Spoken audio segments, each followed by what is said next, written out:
Somos familia.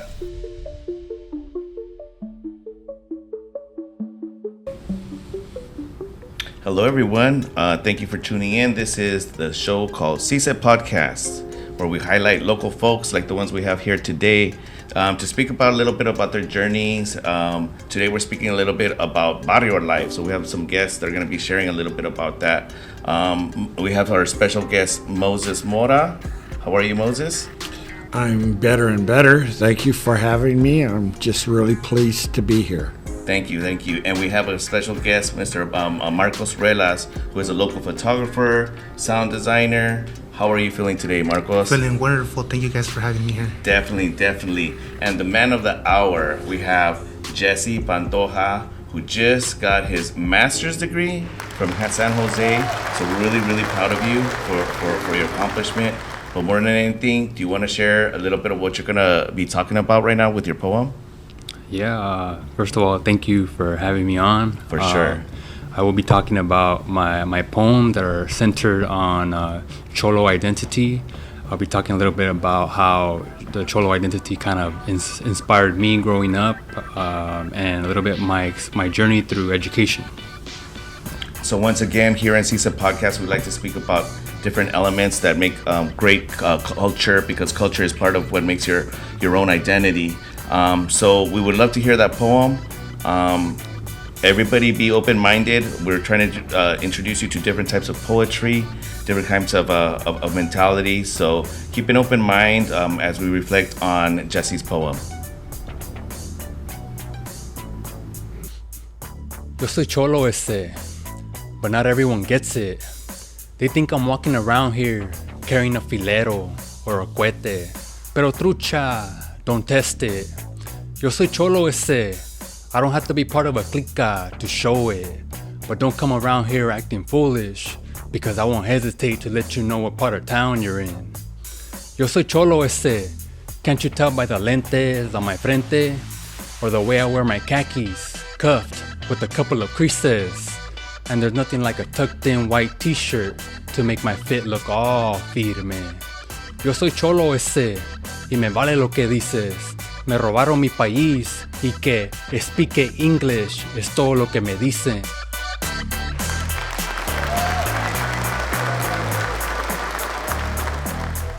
Dude, that was a great poem. Marcos, what did you think about that poem? As in relation to his poem, there was a lot of points in there. The khakis, the white shirts, the whole Cholo culture identity thing that we had going on. Well, I grew up in the 90s, so it was probably a little different then than it is now for him. Oh, definitely. Whatever time he came from, you know, which I'm not sure, when were you around? Well, I was born in 97. Okay. And then I grew up, to 2000s. So and then 2010s, 2015s. Yeah, so in the 2010, that's when I started getting more into the identity. It's like the whole 10 years away from my generation. Right. And then we're gonna even take it even further back. We're gonna talk about barrio culture. We could even go back as far as like the Pachuco era. Yes, of course. Because a lot of it, we were like you were reflecting, was the way that they dress, how they represented themselves, and Moses knows a lot about those generations, because he was around a lot of that. How do you see that connection with the styles of the Pachucos from the past to the essence of the Cholo? They're organically connected. It's just another generation, a new generation that are expressing themselves. And I've been blessed in my life to have heard people like Jose Montoya and John Trudell, and when I listen to Jesse, it's like, yeah, man, keep it on. This is what everyone needs to hear. I need to hear it. I love to hear it, but there are a lot of people who need to learn from it. You've got something to say, man. You've got a good way of saying it, and so this is, to me, it's brilliant. I'm really impressed.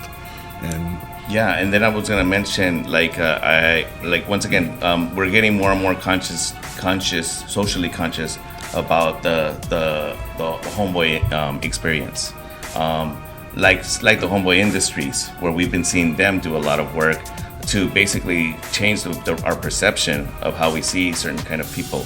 Sometimes I think that certain people, they don't get all the limelight to really understand, what makes them the way they are.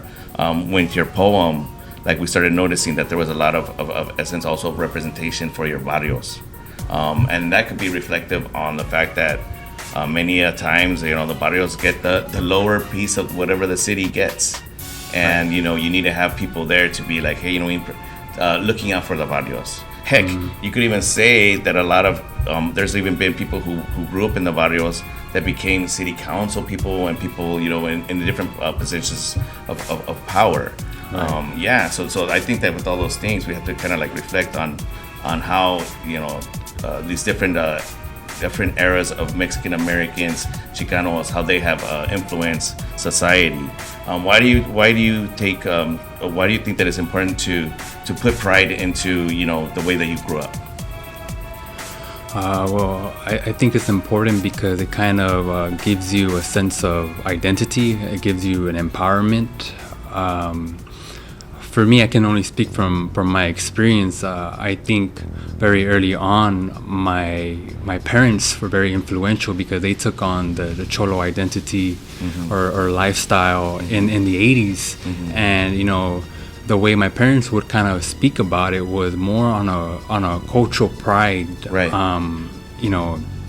Aspect. Yeah. So, as a little kid, my dad would talk about how, he carried himself very creased, very clean, very, right. And the thing about Cholo identity or just growing up in the barrio, that there's a lot of nuances when it comes to, for instance, the Cholo identity. There is, an element of negativity that does come with it, but that's not where it originated from. Going back to like the Pachucos. Yeah. There was a lot of criminalizing going on. There was a lot of racism, segregation. Yes. And that kind of developed into the later years into, what became the Cholo.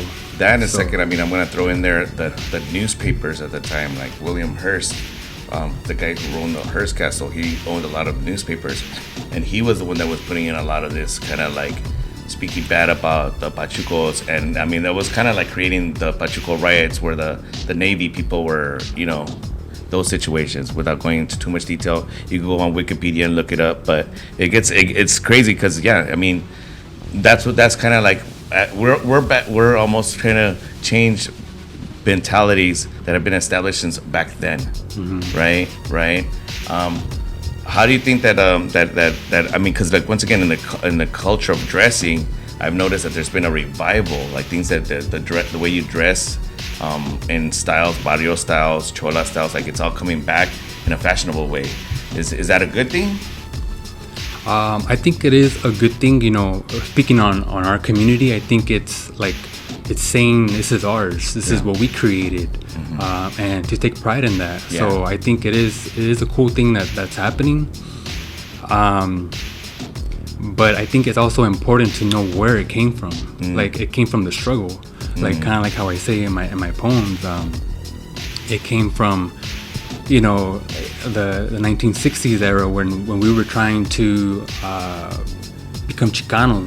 When we coined that term of taking self-determination, self definition. Yeah. So I think it's important that it's coming back up, and but to be educated on it is even more important.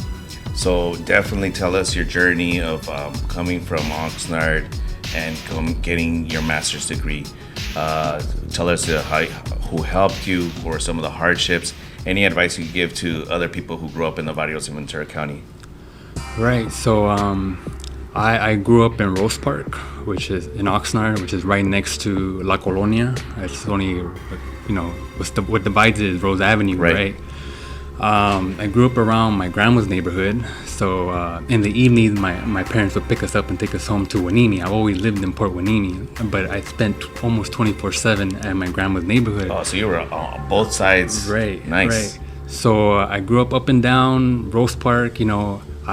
pretty much normal childhood, Yeah. of skateboarding with friends that I had, in the neighborhood there, playing basketball. Sports was a big part of my life and my youth. But like I said, my parents were the ones who were very influential when they would tell me their stories, especially my dad.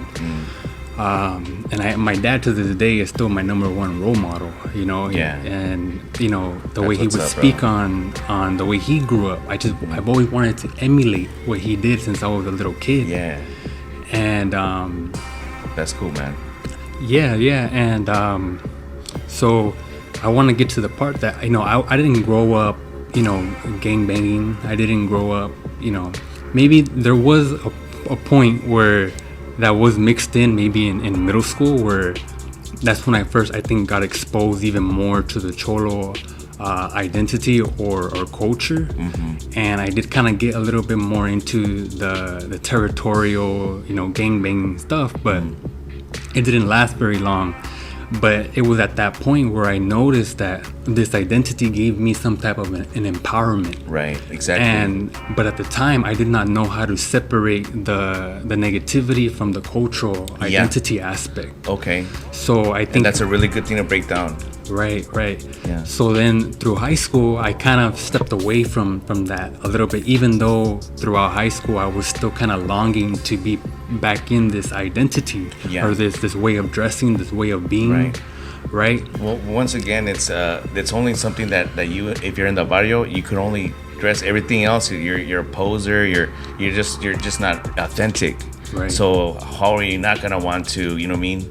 Right. Wear your feathers, I'll say, you know what I mean? Wear your style that makes you, you know what I mean? And in fact, I mean, that's a highlight, to tell you the truth. You know what I mean?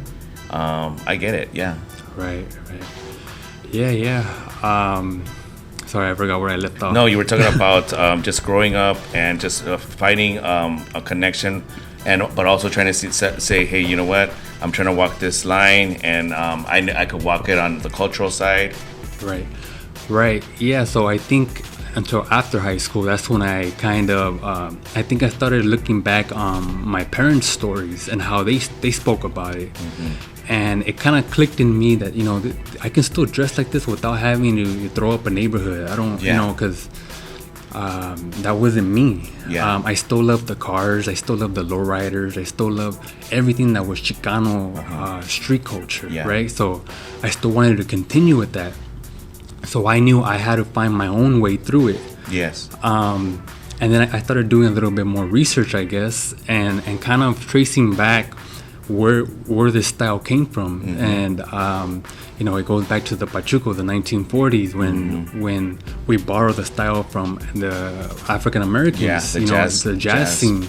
And so that, and I remember being 14 years old, rewatching documentaries on Pachuco and the Zoot Suit riots. I was fascinated with that. Right. That's Chicano history right there. Right. So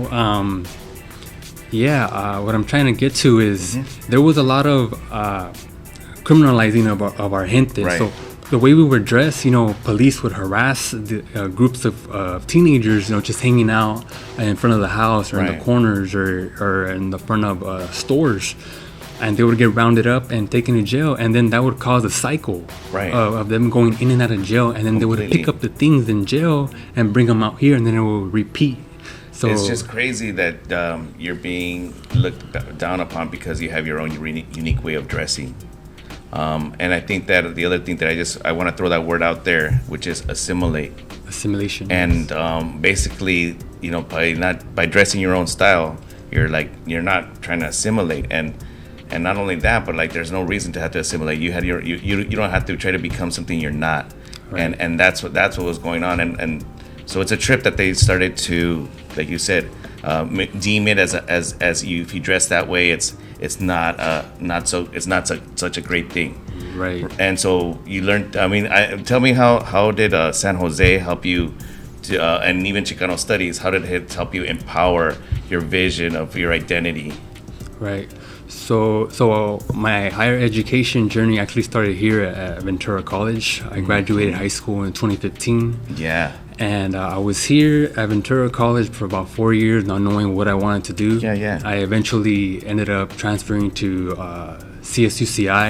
Yeah. Yes, with psychology. Oh, nice. And then it was there that I then switched over my major to Chicano Studies after meeting with Professor Jose Alamillo and Professor Frank Barajas. Shout out to Frank Barajas and everybody at the Chicano Studies department.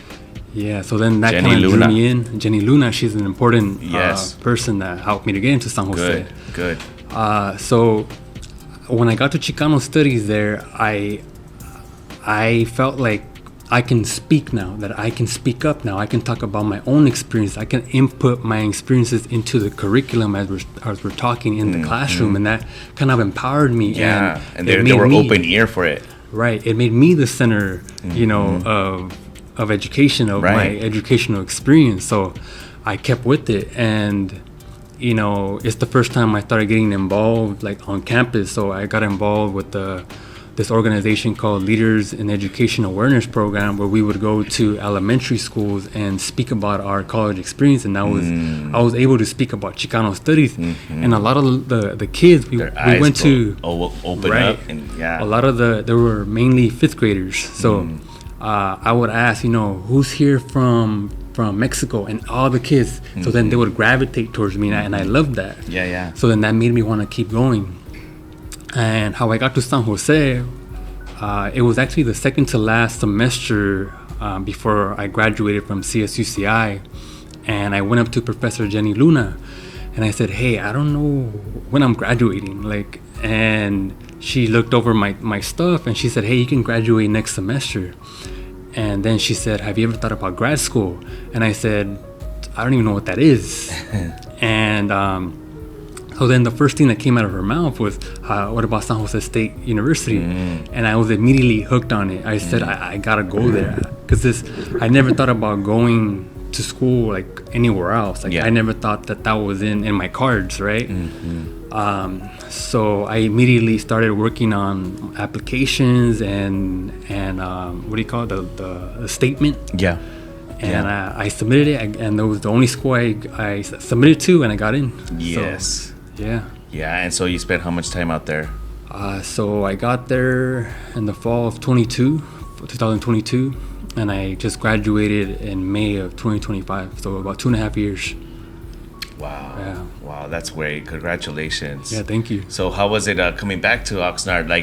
Are you planning to stay here? Are you trying to find work here? What's your plans? So I'm open to anything right now. I am more interested in starting here in Ventura County in Oxnard, just trying to give back to the community. I'm applying to be a community college professor or instructor. Nice. But I think right now I'm willing to take any type of, job in that field of study. Exactly. Right. Cool. So, but I do want to say, while I was out there in San Jose, I did a lot. I got involved with, I became president of a club. Nice. And that was something I never thought I would have done. Club? It's called the Chicano Graduate Council. Nice. And it was just catered to Chicano graduate students. But I know when I came in with my leadership group, we wanted to invite all Latinos and Latinas to be a part of the group. And it didn't go so far because we were busy with our grad studies. But the first meeting that we did have, a lot of people showed up. Yeah. And you can start off slow, but just the fact that it exists, I think people get excited about that. Right. Yeah. Moses, what are your thoughts? Wow, I have so many. Yeah, I know. Because, I was privileged to have been of the generation that the Chicano movement came out of, and to hear and be influenced by some of the great leaders and speakers that came out of that. And then to meet you today and just hear you, and it's like, it's John Trudell, it's Jose Montoya, it's all the greats that I always considered greats, and you're right there with it. And I understand everything you're talking about. I don't even have to listen to you. I could look at your hair. I could look at your eyes. I could look at your shirt. His shirt. There it is. And actually, as far as that goes, all of us around here, are expressing ourselves. So that's what big for us is to express ourselves, because we come from a culture where we have been misunderstood or not understood at all, and so we're taking it back. We're doing this day by day. That's right. I think it's a good time to do another poem. How you feeling? Okay, yeah. Yeah? Marcos, ¿cómo la ves? Sounds good, man. Let's do this. Let's do this. You ready for do another poem? Yeah. All right, let's do it. Reflections of a Cholo. I can tell you all day that this is how I identify culturally, but the truth is, this identity didn't come without a lot of pain and suffering. I can't tell you that this lifestyle won't get crazy or can't get violent, pero sabes que? This way of life is a manifestation of barrio resistance and defiance. Además, cultural expression is an act of aggression in the eyes of oppression. So tell me, gente, did you get the message?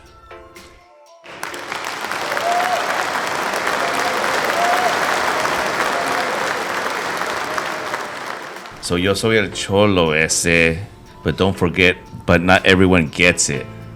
Why do you think not everyone gets it?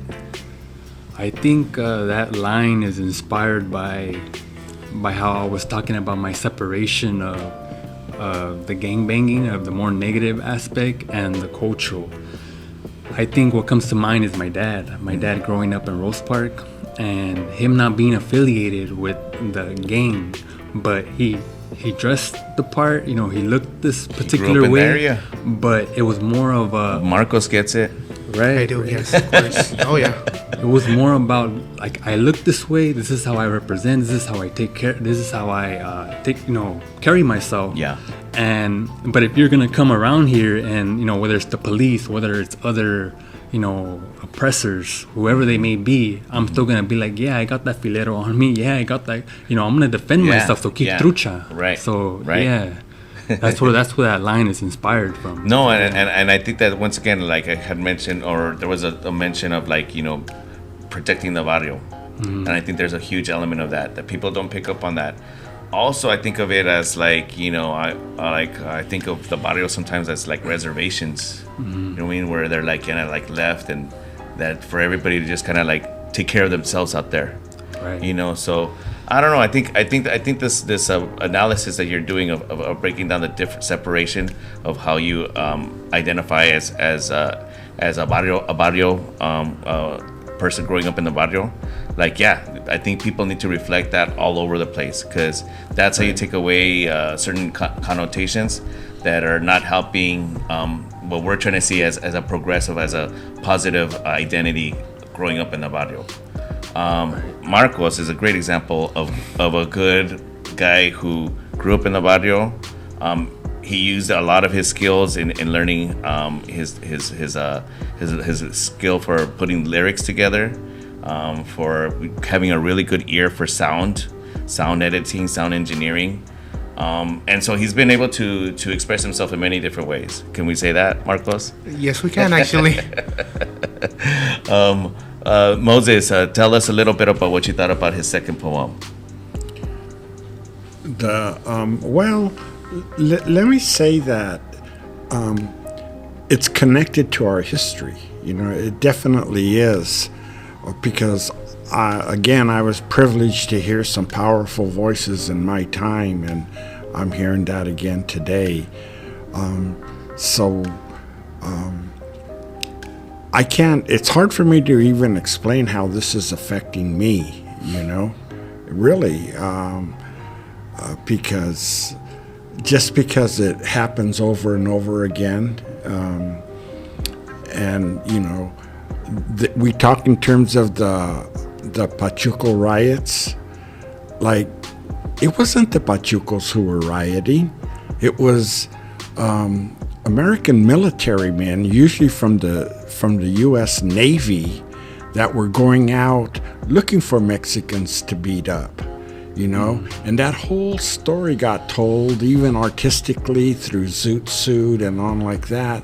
But there's some miscommunications. It was not the Pachuco riots. It was the Navy soldiers rioting, you know. So we need to correct history, you know, and that's why I'm glad to hear you, you know, and your work so powerful there. Thank you. It's good. We're on the right track, you know. Definitely. I mean, you're on the right track, and you know, And Julio's we're all on- trying. Yeah.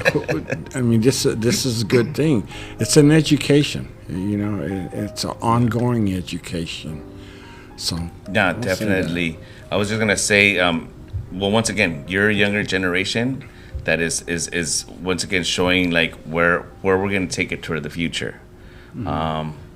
And I'm once again, I look at how, I mean, just the barrio, the way we dress, barrio culture, it's being used everywhere. Like you see it everywhere. It's no longer just seen as what's it called, as something that is just dressed by people who grew up in the barrios. It's now being used everywhere. We see I think that there's a connection also of Chicano art, the way Chicano art is blowing up. I mean, we have the Cheech, which is a huge, like, amazing museum.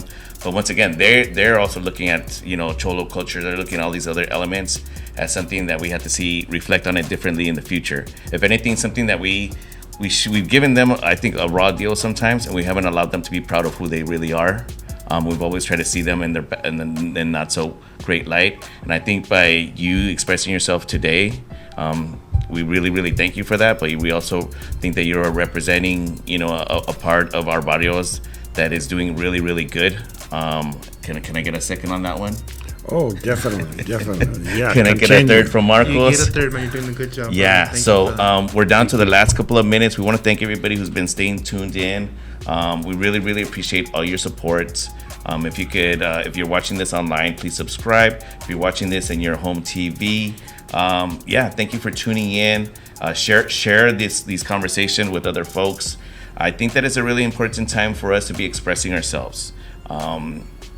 Not everything has to be, you know, one way of viewing things. And I think part of this show is to show like the complexity of humanity and the way that we're interacting here, at least in Ventura County. But in reality, Ventura County is just one bubble that is like the same kind of bubbles of kind of people that are throughout, for sure, in the Southwest. Like this is the kind of culture that exists all throughout there. So I know a lot of folks out there could relate to it. But we're down to the last minute, so I'm gonna leave the last words to Jesse. Go ahead and say your last words, and then we'll finish up with Elder Moses closing us off. Marcos, how are you feeling?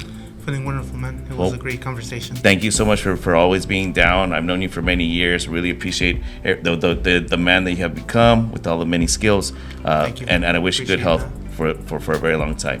Go ahead, brother.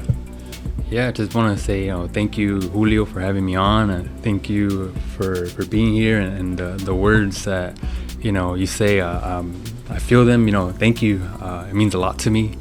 Yeah, there's a lot, there's many more conversations to be had about this topic, and I'm grateful to be here. Thank you. In a lot of ways, this too is like a prayer. Prayers strengthen us, and it's another way of looking at things. And that's what our lives are all about, constantly. Tomorrow you're going to look as sharp as you look today. You're going to represent us. That's what you're doing. That's what we're all doing. We're representing our people, and we're doing it because we're proud of it. And so, yeah, que viva la raza. There it is, people. We'll see you later.